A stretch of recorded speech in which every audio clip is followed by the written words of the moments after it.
Bom dia, queridos amigos e irmãos. Muito bom estar aqui com vocês. Que bom a gente poder acordar e juntos a gente poder meditar um pouquinho na palavra de Deus, não é? O meu nome é Terezinha Barbalho. Eu sou pastora da Igreja Adventista do Sétimo Dia, aqui da cidade de Silver Spring, e falo dos Estados Unidos, e da cidade de Silver Spring, no estado de Maryland. Eu acho que você conhece a cidade de Silver Spring. Se você já não veio aqui, você com certeza conhece, porque é a cidade onde nós temos a nossa conferência geral, a sede da Igreja Mundial, da Igreja Adventista Mundial. Muito bom trabalhar aqui. Minha igreja fica a 15 minutinhos da conferência geral e é uma bênção. Eu vivo aqui com meu marido Zeli e a minha filha Rafaela. Bem, hoje eu estou muito feliz de poder partilhar um pouquinho com vocês das coisas que eu aprendo, sabe, sobre a Bíblia cada vez que a gente lê. E esse capítulo que a gente vai meditar um pouquinho hoje, que é o capítulo 7, é um capítulo que eu sempre digo que ele é um capítulo pesado, sabe? Eu me permito falar assim do capítulo. Esse capítulo é pesado. Esse capítulo é intenso, esse capítulo é forte. Intenso, pesado e forte. E rico. E rico. Por quê? Porque como você viu na leitura, esse capítulo ele tem uma carga tão forte de dúvida, de questionamentos, de julgamentos errados, de perseguição, tudo fruto de maldade, não é? Então ele tem uma carga super forte disso, não é? De tudo isso que é ruim. E ao mesmo tempo é um conflito maravilhoso, né? Um sumário do grande conflito que a gente vive entre o bem e o mal. E ao mesmo tempo a gente tem uma carga forte também de salvação, de esperança, de mensagem, de palavra de vida, de transformação, de tudo o que a presença de Jesus causou nesse evento desse capítulo, né? Os eventos que aconteceram ali nesses 53 versos desse capítulo 7. Então, por isso que eu chamo ele de muito intenso, entendeu? Porque essas duas coisas vão se mesclando e vira assim um caldeirão fervente. É um caldeirão fervente. E como ele termina é que me emociona, me encanta, me encanta. Eu gosto muito desse capítulo. E eu queria, a gente poderia falar sobre ele assim numa semana de oração ou em um mês inteiro, porque ele é rico, como eu disse, ele é pesado, forte, intenso, rico, riquíssimo. Mas eu escolhi para partilhar com vocês um ponto que eu acho um ponto muito doce.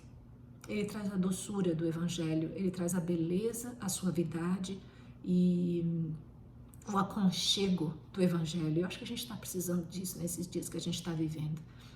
E também de encorajamento, né, para a gente prosseguir como fiéis discípulos de Jesus. Bem, eu queria falar um pouquinho para vocês sobre o verso 32. Verso 32 e o verso 45. O que acontece ali? Acontece uma coisa muito linda e é isso que eu queria partilhar. Bem, nós vimos que Jesus então estava no templo. Não esqueçam que ele estava no pátio do templo. É importante saber disso para a gente poder entender, imaginar. Eu gosto de viajar para o local. Eu sempre digo para a minha igreja, eu falo, gente, vamos viajar um pouquinho e ir até tal cidade, e imaginar o que acontece lá. Fazer o mesmo com vocês. Então imaginem que vocês vão para o templo, desculpe, e que vocês vão estar lá. Então no templo, não esqueça, Jesus está no pátio falando. Os sacerdotes estão dentro do templo. E então no verso 32 Jesus está falando, as multidões estão começando a se convencer, tem muita dúvida, muita gente falando que ele não é o Cristo, como ele pode falar daquele jeito, mas também a maioria dos comentários são, conforme ele vai falando e pregando, como ele pode falar de uma forma tão linda, sem ter tido estudo, como ele pode falar com tanto poder, como pode ser. Então as pessoas vão começando a questionar que é lindo demais, é poderoso demais, é verdadeiro demais, é tocante demais. Então quando as pessoas vão se acordando daquilo, aí elas fazem um comentário. É esse comentário que gera o verso 32. O comentário que elas fazem é: será que as autoridades não o prenderam ainda? Porque nessa fase do ministério de Jesus ele já estava para ser preso para morrer. Tá? Não foi aqui, porque não era a sua hora, como nós vimos na leitura. Mas ele já estava vivendo e experimentando muita perseguição de morte. Ele estava ameaçado de morte. Então ele já estava famoso como alguém que as autoridades queriam prender e matar. Então por isso que a multidão comentou: será que o pessoal não prendeu ainda as autoridades porque eles se convenceram que ele é o Cristo? Essa notícia chegou para os sacerdotes lá dentro do templo. E aí no verso 32 eles não se aguentaram. Então o que eles fazem? Os fariseus ouviram a multidão falando estas coisas a respeito dele. Então, deixa eu fazer alguma coisa, né? Então, Os chefes dos sacerdotes e os fariseus enviaram guardas do templo para o prenderem. Vamos acabar com esse negócio, né? Os guardas vão, lógico, e vão para o prenderem. Nesse ínterim, os guardas vão, isso é no verso 32. Até o verso 45, não fala mais dos guardas. Só está falando que os guardas foram e não está falando mais dos guardas. Só vai falando o que acontece lá. O que aconteceu, o que Jesus está fazendo, o que ele está falando. Jesus está falando que quem tiver sede, venha a ele e vai beber da água viva. E a vida dessa pessoa vai se tornar como um rio que flui, fontes de água viva. Estava falando do Espírito Santo. E tudo isso foi trazendo alegria, esperança, convencimento e conversão ao coração das pessoas. E as pessoas foram ouvindo, e ele falou muito mais, foi tudo muito lindo, até que quando chega no verso 45, isso demorou. No 32, os guardas são chamados para ir para lá. No 45, eles ainda estão lá e estão voltando. Por que eu sei que demorou? Porque no 45 fala assim, finalmente, ou seja, finalmente, os guardas do templo voltaram aos chefes dos sacerdotes. Então, eles foram no pátio e finalmente voltaram. Só que os sacerdotes lhes perguntaram, por que vocês não o trouxeram? Eles voltaram de mão abanando, voltaram com as mãos vazias, não conseguiram prender a Jesus. Ou seja, eles se demoraram lá e escutaram tudo. E qual foi a resposta deles? Verso 46.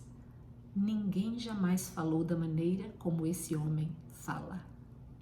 Eles foram convencidos e convertidos pela palavra daquele homem, Jesus. Queridos, eu quero que vocês levem para casa 3 coisas muito lindas sobre essa experiência dos soldados.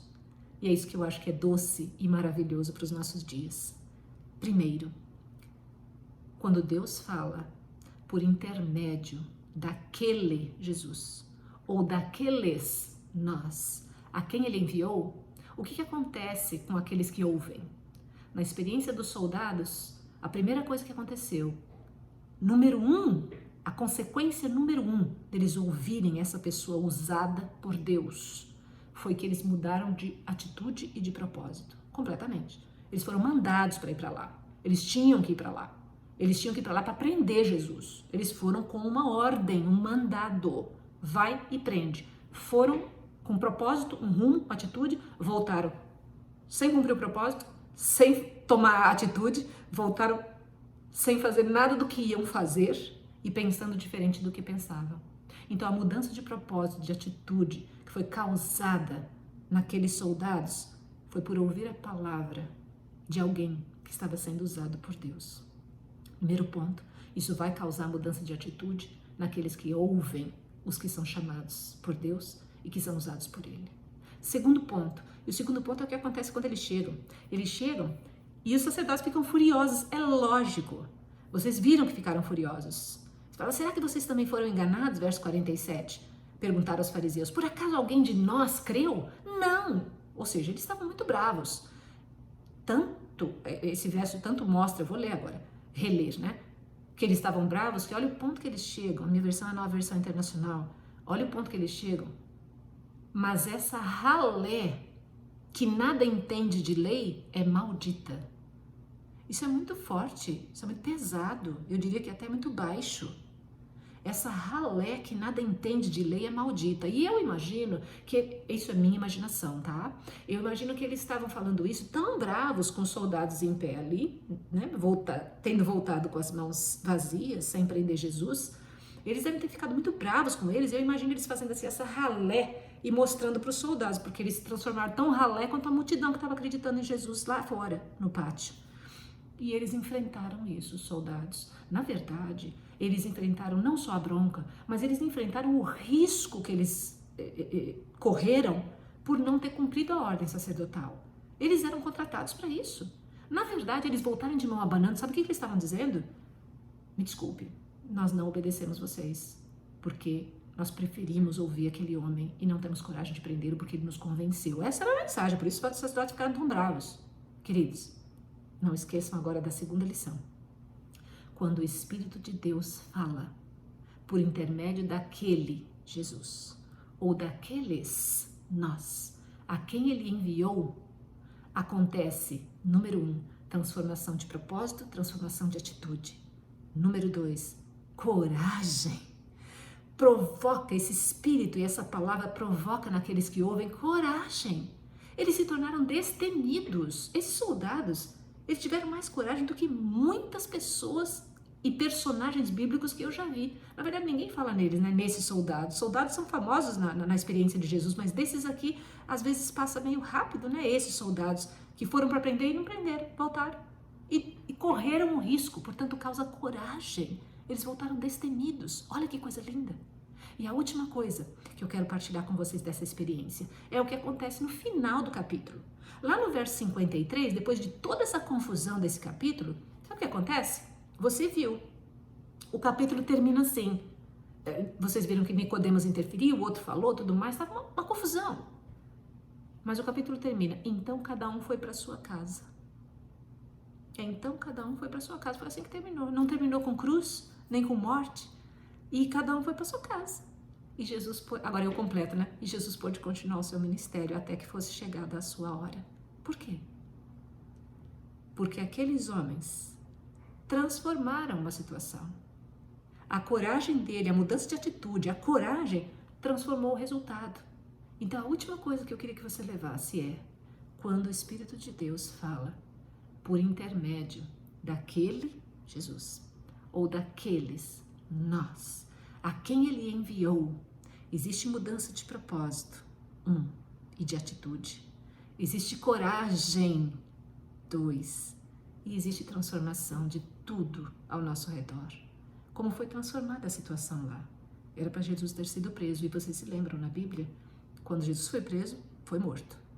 Não é como Paulo, como Pedro e outros apóstolos que eram presos, soltavam, era preso, viveram sob prisão. Quando Jesus foi preso, ele morreu.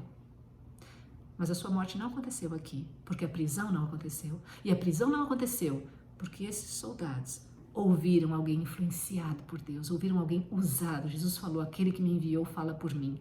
Portanto, queridos, nós vivemos um tempo e eu quero encorajá-lo para que você abra a boca, abra seus lábios e fale. Ao buscar a Deus e receber a inspiração do Espírito de Deus, a iluminação do Espírito, fale, abençoe. No meio dessa confusão, desse peso, porque é isso que a gente tem aí fora, é isso que nós temos visto aí fora. No meio dessa confusão e desse peso que está aí fora, o peso de tudo, da maldade, da dúvida, dos questionamentos, dos julgamentos errados, de tudo que acontece aí fora, como nesse capítulo 7, nós temos e podemos ter a influência que Jesus teve e causar o resultado que nós vimos na vida desses soldados. Que Deus abençoe você muito, que isso possa acontecer na sua vida hoje, no seu dia, que isso possa ser o modo pelo qual e como você vive, sendo influenciado pelo Espírito de Deus e transformando vidas ao seu redor. Eu desejo que Deus te abençoe muito, que Deus te use poderosamente. Fiquem com Deus.